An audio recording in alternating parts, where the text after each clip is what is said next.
मध्य प्रदेश के नरसिंहपुर जिले में एक ऐसा खौफनाक हत्याकांड सामने आया है जिससे आम लोग ही नहीं बल्कि पुलिस भी हैरान है। सिवनी जिले के रहने वाले सृजन साहू की हत्या उसकी ही पूर्व प्रेमिका निधि साहू ने अपने 2 साथियों की मदद से की थी। इस पूरे मामले में चौंकाने वाली बात यह है कि निधि ने ये पूरी साजिश एक ड्रम में डेड बॉडी नामक सोशल मीडिया रील देखकर रची थी। पुलिस की जांच में सामने आया है कि सृजन और निधि पहले प्रेम संबंध में निधि की शादी किसी और से होने के बाद भी दोनों के बीच बातचीत होती रही। ये बातचीत ब्लैकमेल में बदल गई तो उसका अंजाम भी खौफनाक निकला। पुलिस के मुताबिक सृजन साहू बीते 25 अक्टूबर से लापता था। गुमशुदगी की रिपोर्ट दर्ज होने के बाद पुलिस ने जांच शुरू की तो कई चौंकाने वाले तथ्य सामने आए। बाद में सृजन का शव मुगवानी थाना क्षेत्र के घोगरा गांव में जंगलों में पत्थर के नीचे दबा हुआ। डॉग स्क्वाड और फोरेंसिक टीम की मदद से मौके से चाकू और अन्य साक्ष्य भी बरामद किए गए। जांच के दौरान ये खुलासा हुआ कि निधि ने 1 महीने पहले हत्या की पूरी प्लानिंग की थी। इसलिए वो पिछले 1 महीने से इंटरनेट के माध्यम से सोशल मीडिया रील्स में हत्या की प्लानिंग ढूंढ रही थी। तरह तरह की रील देखने के बाद निधि ने आखिरकार हत्या की प्लानिंग ढूंढी। पहले तो नीले ड्रम में ऊपर से सीमेंट डालकर चुनवा देने का प्लान बनाया। इसके बाद लॉन्ग ड्राइव हत्या का प्लान बनाया जिसमें अपने साथी साहिल और एक नाबालिग युवक को शामिल। कुल 50,000 रुपए में सृजन की हत्या की तैयारी मिलकर साजिश के तहत भाई दूज के दिन सृजन को अपने गांव बुलाया। वहां से एक सिर्फ कार उठाकर सुनसान इलाके में और गले और पेट में चाकू घोंपकर उसकी हत्या आपने ऐसा कदम क्यों उठाया? क्या उसके मोबाइल में कुछ एविडेंस? क्या ना करें वही औरत तो हमने वही करवा दो। क्या नाम है तुम्हारा? निधि। क्या लगता है कि किस तरीके से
सामने आया है जिसमें न केवल सुपारी किलिंग बल्कि मोबाइल की रील देखकर उसका आइडिया निकालना कि किस तरीके से मर्डर करना है, किस तरीके से बॉडी को डिस्पोज करना है, बड़ा सनसनीखेज मामला है।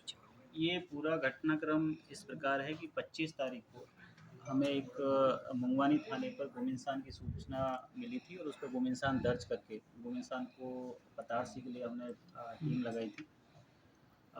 इसमें सबसे पहले उनका कुछ टेक्निकल एविडेंसेस लिए गए, मोबाइल की लोकेशंस ली गई। मोबाइल की लोकेशन जिस तरीके से पैटर्न बना वो थोड़ा सा संदिग्ध प्रतीत हुआ था कि व्यक्ति जो गुम इंसान है सृजन साहू, वो अचानक से उनका मोबाइल मुगवानी के ही जंगलों में बंद हो जाता है। इस बिंदु को हमने पकड़ा और उसके बाद हमने उसमें थोड़ी जो हमें गंभीरता दिखाई थी उस सीसीटीवी फुटेज देखना चालू की। सीसीटीवी फुटेज देखने पर एक प्राइवेट रेस्टोरेंट और एक होटल है मुगवानी के जंगलों के पास में ही नेशनल हाईवे पर, उसके सीसीटीवी फुटेज देखने पर हमें एक संदिग्ध स्विफ्ट गाड़ी और मुंह बांधे हुए 2 व्यक्ति दिखाई दिए जिसमें एक महिला प्रतीत हो रही थी।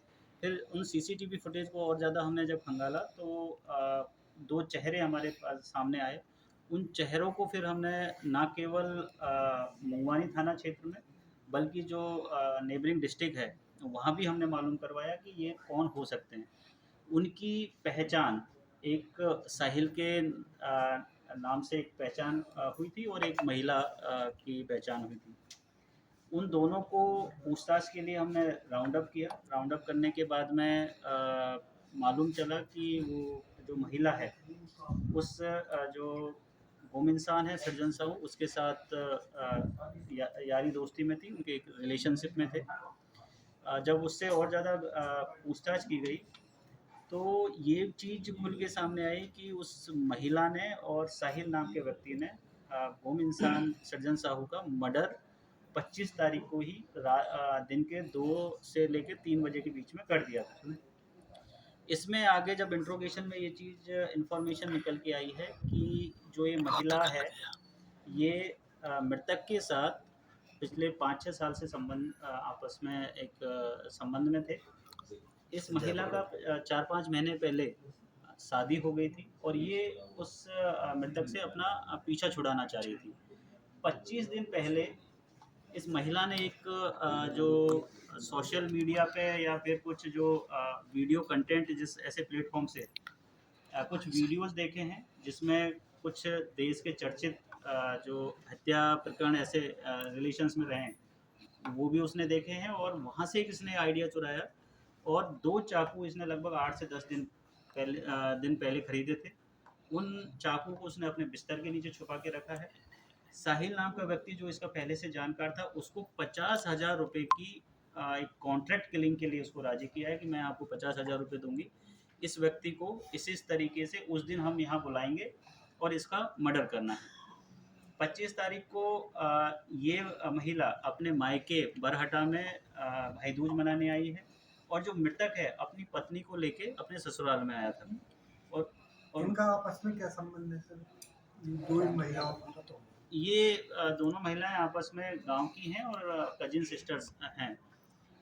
इसमें फिर तय प्लान के तहत वो महिला ने उसको एक प्राइवेट रेस्टोरेंट पे बुलाया है। रेस्टोरेंट में के बाद में कि चलो कहीं घूम के आते हैं और ये मेरे जानकार हैं, तो तीनों महिला, साहिल नाम का व्यक्ति और एक नाबालिग लड़का जिसकी उम्र लगभग 17 साल है, ये तीनों स्विफ्ट डिजायर गाड़ी से घूमने निकले हैं। अचानक से गाड़ी उन्होंने मुंगवानी के जंगलों में ड्राइव कर दी है। तो मृतक ने पूछा कि हम यहाँ क्यों जा रहे हैं, तो साहिल नाम के व्यक्ति ने उसको बताया कि हमको एक और साथी को पिक करना है, इसलिए हम इस तरफ जा रहे हैं। अचानक से फिर साहिल गाड़ी को रोक के साहिल नाम के व्यक्ति ने बोला कि नहीं अब यार मैं थक गया हूँ, गाड़ी आप चलाइए। और जैसे ही सर्जन साहू मृतक ड्राइविंग सीट पे बैठा है, पहले से प्लानिंग के तहत महिला ने दोनों चाकू अपने पॉकेट से निकाले हैं और एक साहिल को दिया है और एक खुद के हाथ में। और महिला ने पहले गर्दन पे वार किया है जिससे व्यक्ति काफ़ी ऐसी स्थिति में आ गया था कि वो उनसे स्ट्रगल नहीं कर सकता था। और साहिल ने मल्टीपल स्टेबिंग उसमें की है। जब महिला से चाकू लेके फिर जो नाबालिग आरोपी है उसने भी 4 बार उस पर वार किए हैं।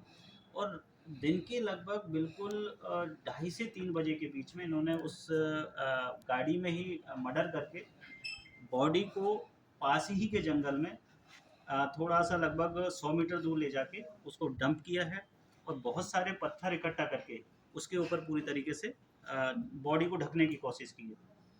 ये सारी उसके बाद ये लोग वहाँ से उसका मोबाइल लेके गए हैं, हाईवे पर सिम फेंकी है, मोबाइल को सेठ नदी के किनारे बगल में एक पानी के पॉन्ड में मोबाइल को डंप किया है। फिर गाड़ी को धुआ जो ब्लड है उसको साफ किया है और फिर अपने घर जाके सो गए हैं। तो पूरे ही प्रकरण में कल इवनिंग में हमने इन लोगों को पिक किया, इंट्रोगेट किया और महिला के द्वारा बार बार बहुत सारी स्टोरियाँ बनाई जा रही थी।